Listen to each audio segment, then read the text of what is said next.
शादी चुरा चुरा चैटल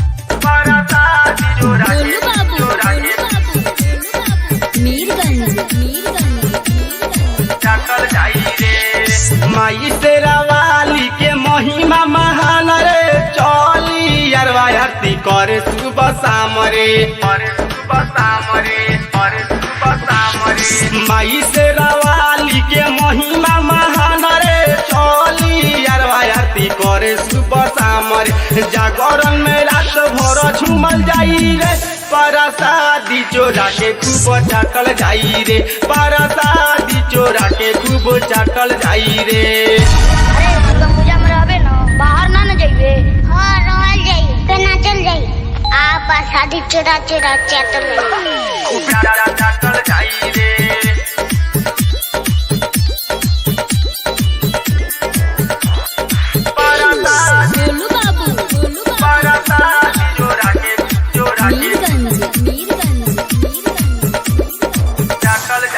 निमी के तारावा पर झुलुआ तनाता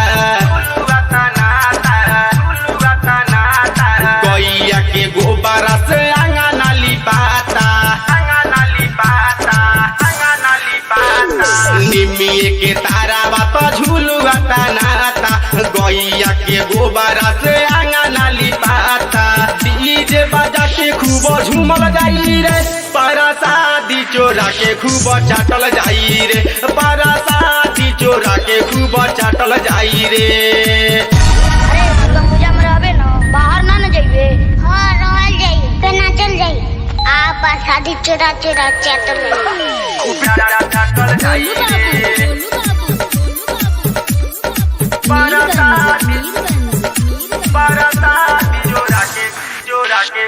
माइयो के माई होही जान ला जहान जी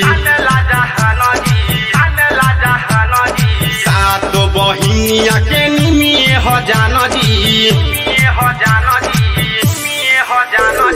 माइयो के माई होही जान ला जहान जी सात बहिनिया के निमिए हो जान जी सोना सामान संगे झूमल जाई रे परवाना के गहना बजावल जाई रे परवाना के गहना बजावल जाई रे।